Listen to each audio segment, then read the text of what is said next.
Allá por el año 1975, en Veracruz, un día como cualquier otro, un pescador zarpaba para ponerse manos a la obra en su faena.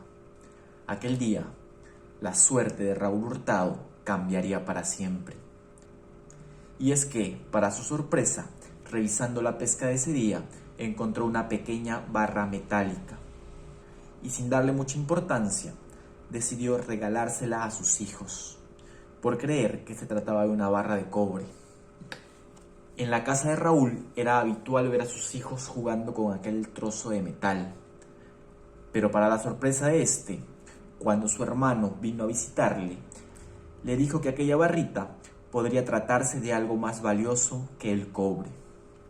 Luego de que el hermano de Raúl lo convenciera del posible valor de su hallazgo, decidieron llevarlo a tasar a una joyería, confirmándoles que aquella barra de metal se trataba de oro y que les darían 11,000 pesos por ella.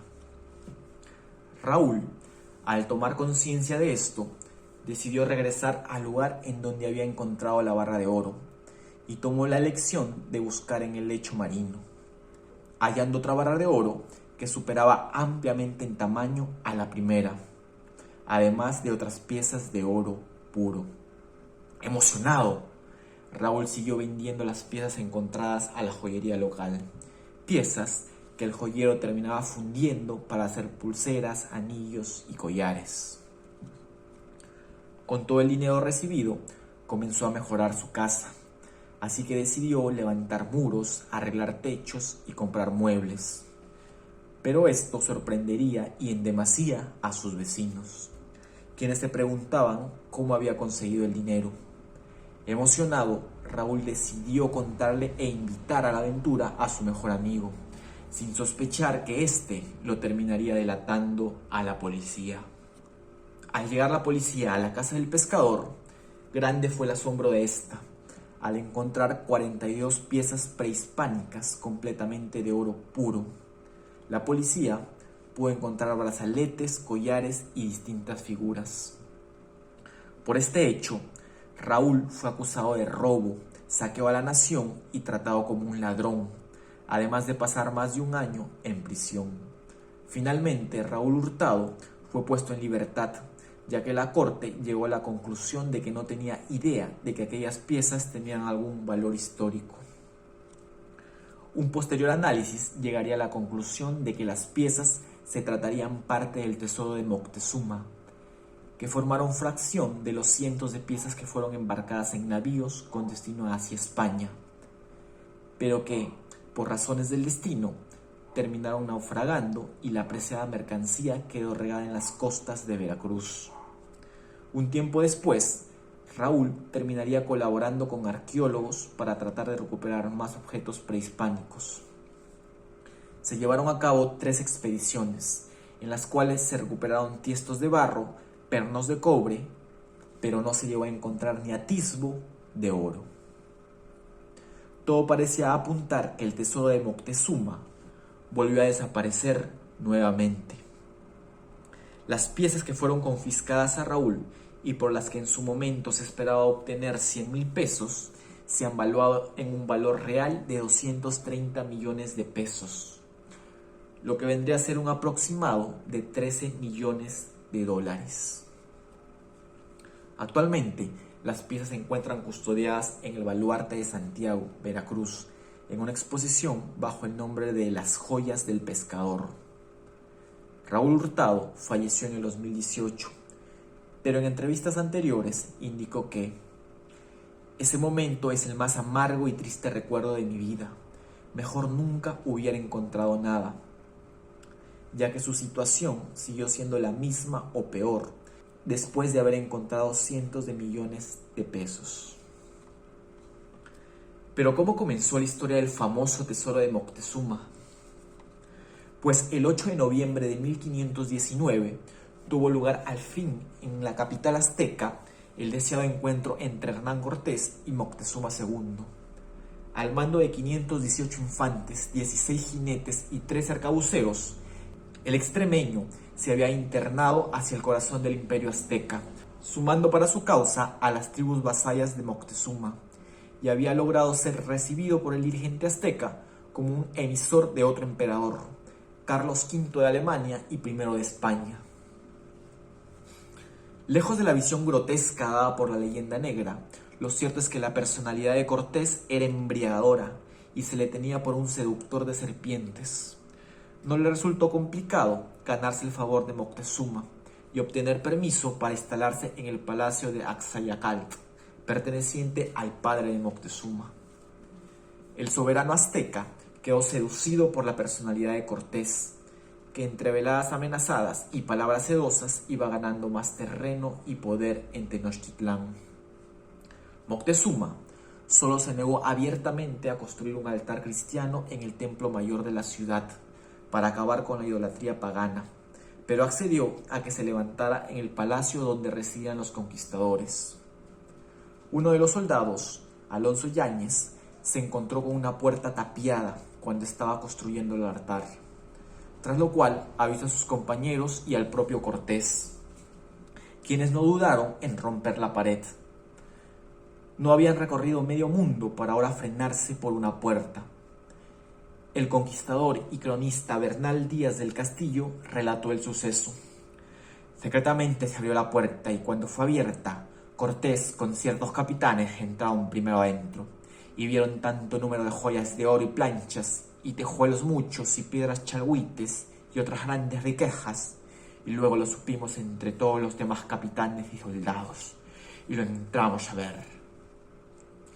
El Imperio Azteca era la formación política más poderosa en la historia de América del Norte, que según las estimaciones estaba poblada por 15 millones de almas y controlada desde la ciudad-estado de Tenochtitlán, que floreció en el siglo XIV.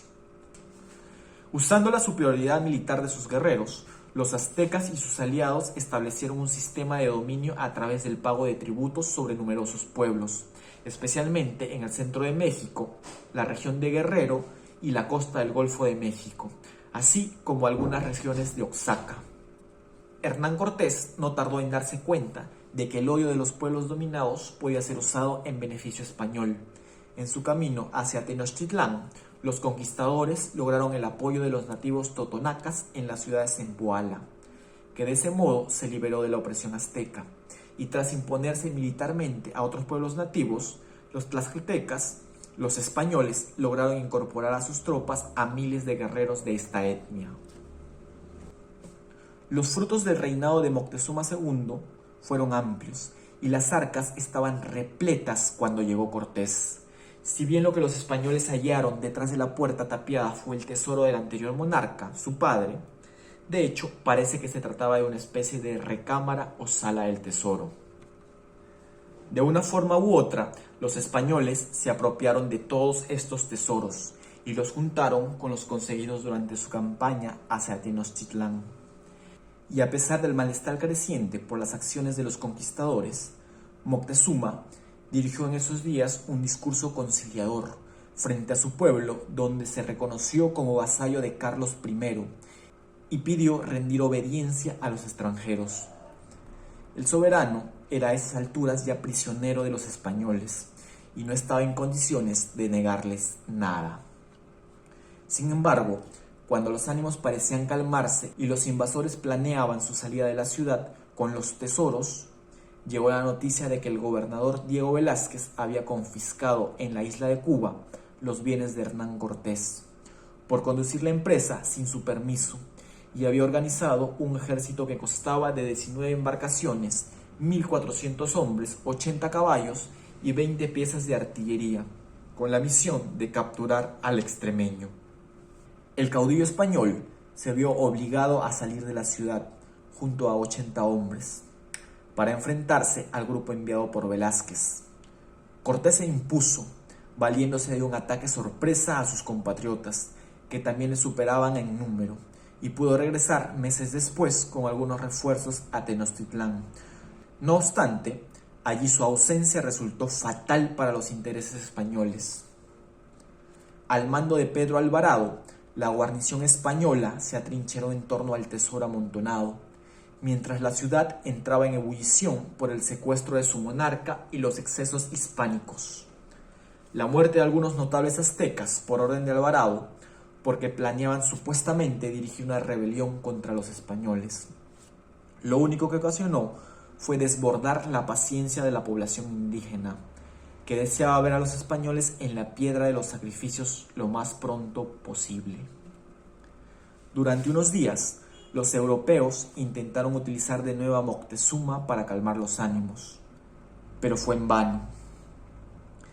Díaz del Castillo relata que Moctezuma subió a uno de los muros del palacio para hablar con su gente y tranquilizarlos, hasta que la multitud enardecida comenzó a arrojar piedras, una de las cuales hirió al líder azteca de gravedad durante su discurso.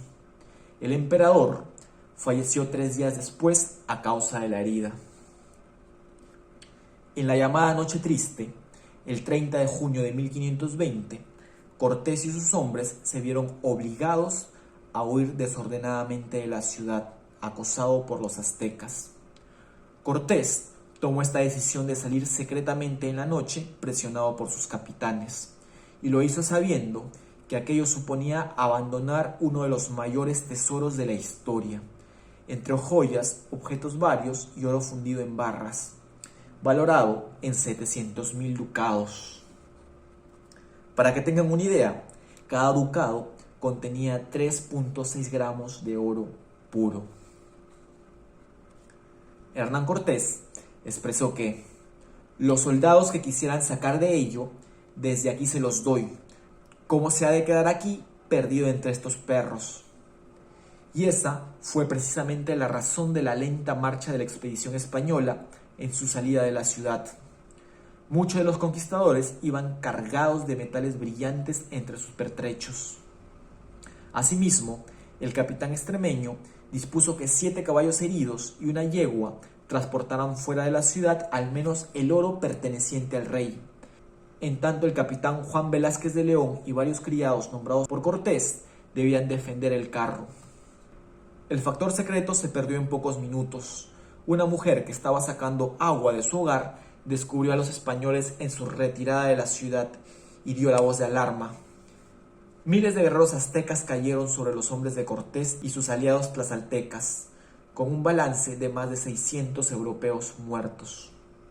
Varios testigos afirmaron que el capitán Juan Velázquez de León murió defendiendo el oro del rey, que había quedado perdido en la retaguardia. ¿Qué fue aquel tesoro y del que se abandonó en el palacio azteca?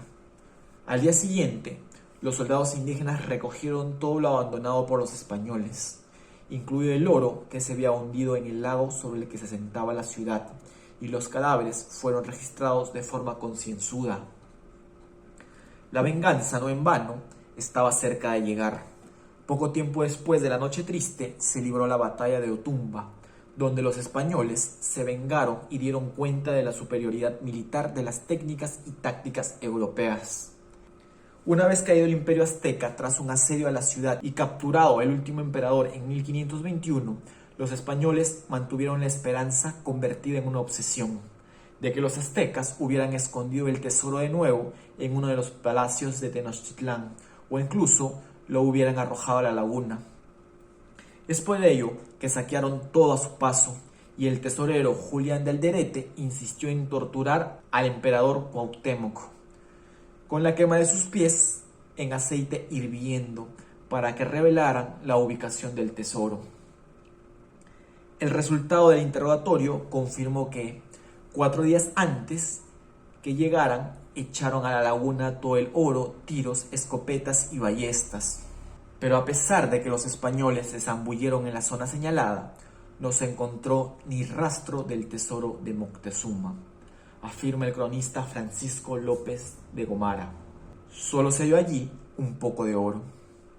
Posteriores torturas dieron con nuevas zonas del rastreo en la laguna, pero el tesoro no pudo volver a ser reunido. El sueño de recuperar algún día estas riquezas escondidas se instaló en el imaginario de estos conquistadores, al estilo de la leyenda de El Dorado. Sin ir más lejos, el hijo de Cortés, Martín, segundo marqués del Valle de Oaxaca, auspició varias expediciones para dar con el tesoro, y ya en el año de 1637 se presentó ante el virrey de Nueva España, Marqués de Cadereyta, el indígena Francisco de Tapi, que decía ser descendiente de aztecas, diciendo saber dónde estaba el fabuloso tesoro de Moctezuma. Este se encontraba, según su testimonio, en la Laguna Grande de San Lázaro, entre el Peñol de los Baños y el del Marqués, en un pozo que acostumbraban bañarse antiguamente. En ambos casos, las búsquedas no lograron su fin.